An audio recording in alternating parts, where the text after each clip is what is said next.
o planes suicidas. Antes se pensaba, hace muchos años, que hacer esta pregunta podría ponerles o darles la idea, pero es exactamente lo contrario. Si no le preguntamos, de hecho podemos aumentar el riesgo, y si preguntamos e invitamos a la persona a hablar de esto, se disminuye de hecho el riesgo. Entonces siempre pregunten sobre las ideas suicidas. Los riesgos de suicidio entre todos los americanos es mayor en el grupo de pacientes mayores, especialmente hombres blancos que recientemente sufrieron una pérdida, los que viven en áreas en donde el acceso a las armas es mayor, porque ese es el método que utilizan con más frecuencia los pacientes mayores. Esta es la lección importante.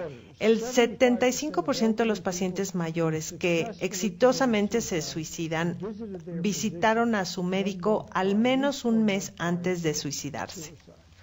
Y realmente nos concierne preguntarle al paciente si nos dicen, bueno, sí, he tenido ideas suicidas, hay que investigar más y si es necesario hay que referirlos a tratamientos si es que uno no los puede tratar. Otro punto importante antes de entrar a la parte del tratamiento de la depresión es recalcar el potencial de reacción entre los medicamentos que toman para sus padecimientos y los que se usan para la demencia. Este es un problema común. Uno reciente es esta conciencia de que ciertos grupos de antibióticos, por ejemplo, la acitromicina, la eritromicina, inhiben el citocromo P454, la enzima 384, que es la responsable de metabolizar casi todos los medicamentos psiquiátricos.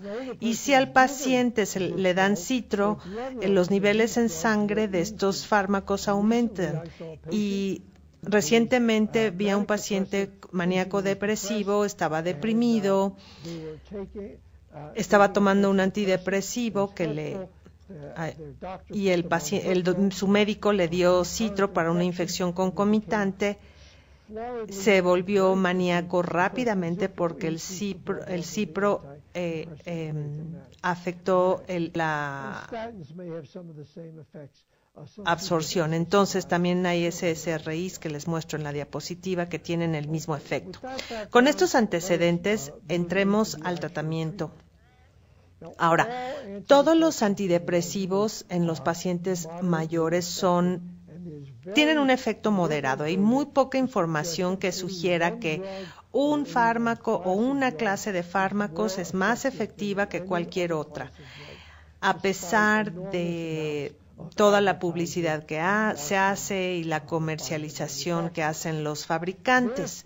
Por lo tanto, el médico debe escoger el antidepresivo en base al perfil de efectos secundarios, es decir, los fármacos más fáciles y seguros de usar y con el que tengamos más experiencia. Y como regla general, para los pacientes mayores, los antidepresivos SSRI son los más prescritos porque son los más seguros de usar y más fáciles de usar.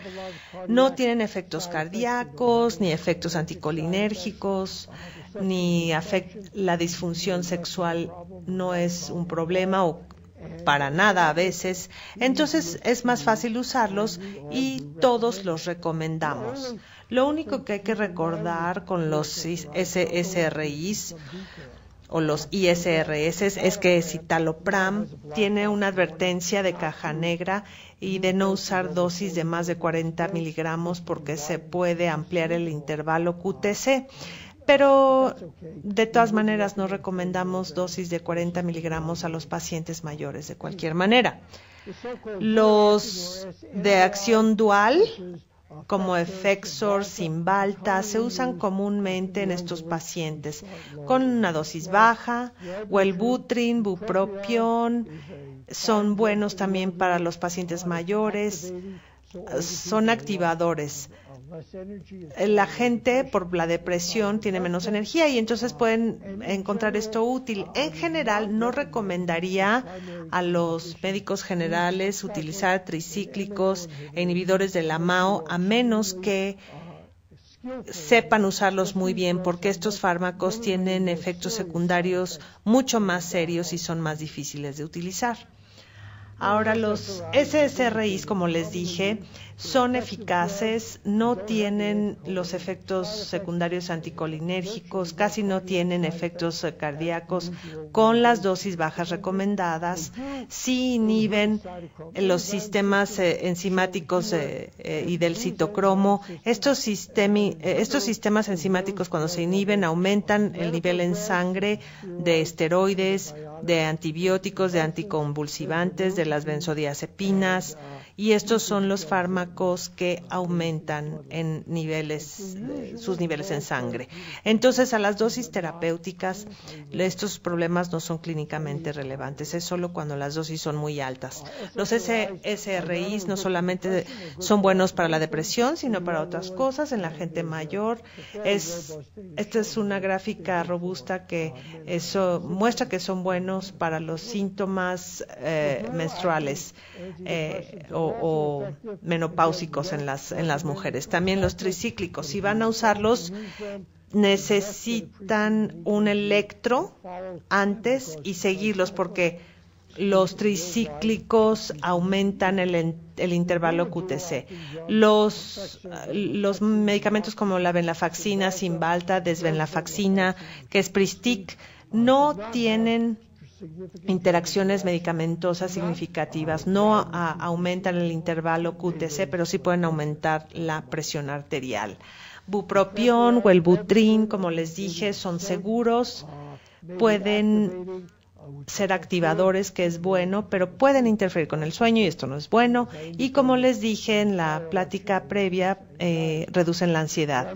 Reverón, retazapina es muy buena, es buena para dormir porque es sedante, tiene propiedades antiansiolíticas, así como antidepresivas. El efecto secundario principal es despertares. Puse metilfenidato, que es Ritalin. Este no es un antidepresivo, pero se usa comúnmente en estados depresivos en la tercera edad y apatía. Puede ser efectivo cuando se agrega en dosis bajas a otros antidepresivos, pero el médico debe tener cuidado porque puede ocasionar agitación y puede ocasionar problemas para conciliar el sueño, y en general, si vamos a usar metilfenidato, recomendamos dosis muy bajas iniciales y que la persona nunca debe tomarla después de las 2 de la tarde. Los efectos secundarios, además de la agitación y la ansiedad, se muestran aquí.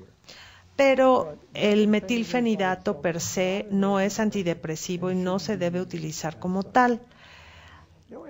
Los antidepresivos en estos pacientes tienen funciones muy útiles en pacientes con depresión que tienen algún padecimiento médico. Por ejemplo, los antidepresivos, todos los antidepresivos han mostrado eficacia en depresión asociada a enfermedad de Parkinson's. Esta es una diapositiva de información de nortriptilina y paroxetina en este estudio, que todos funcionan si seguimos las reglas básicas de uso de fármacos con menos efectos secundarios. Utilicen un SSRI primero, pero todos funcionan. Los antidepresivos también funcionan para la depresión post-evento vascular y, como les dije, el escitalopram puede prevenir la depresión. Todos son efectivos. Hay que tener cuidado con los SRIs. Voy a hablar de los efectos secundarios en un momento. Tendemos a no usar tricíclicos por los efectos en el QTC cardíaco. Los antidepresivos no ayudan en la demencia realmente. Hay algunos pacientes que en las primeras etapas de demencia se deprimen y pueden responder a dosis bajas de antidepresivos. En etapas tardías no usamos antidepresivos porque pueden aumentar la agitación. Y luego hay otros usos comunes para los antidepresivos en estos trastornos, en dolor crónico y, como les indiqué hace rato, en algunos trastornos del sueño, porque fármacos con mirtazapina, Remeron, aún dosis bajas de amitriptilina a 5-10 miligramos pueden ser eficaces para ayudar a la gente a conciliar el sueño y a quedarse dormidos. Entonces, ¿cuáles son los problemas de los antidepresivos? Recalcamos las interacciones medicamentosas potenciales, especialmente con medicamentos que inhiben la enzima del metabolismo, como la metidina, ketoconazol. Estos inhiben a esta enzima en particular y aumenta los niveles de los medicamentos psiquiátricos en sangre. Prozac, la fluoxetina, Paxil, paroxetina, también inhiben esta enzima del citocromo y aumentan el nivel en sangre de varios antidepresivos y de antipsicóticos. El Prozac, el Luvox inhiben también el 384 y aumentan los niveles de los antidepresivos, los antipsicóticos, benzodiazepinas y anticonvulsivantes. Entonces, el médico general, cuando prescriba, tiene que conocer estas interacciones medicamentosas. Hay listas en línea de las interacciones que ustedes pueden consultar, o el PDF, que están en PDF y que les proporcionan esta información. Hay una interacción particular que quiero mencionar en esta charla, que es la interacción de fármacos y tamoxifena. Este tiene que ser convertido por el hígado y por el citocromo enzimático a un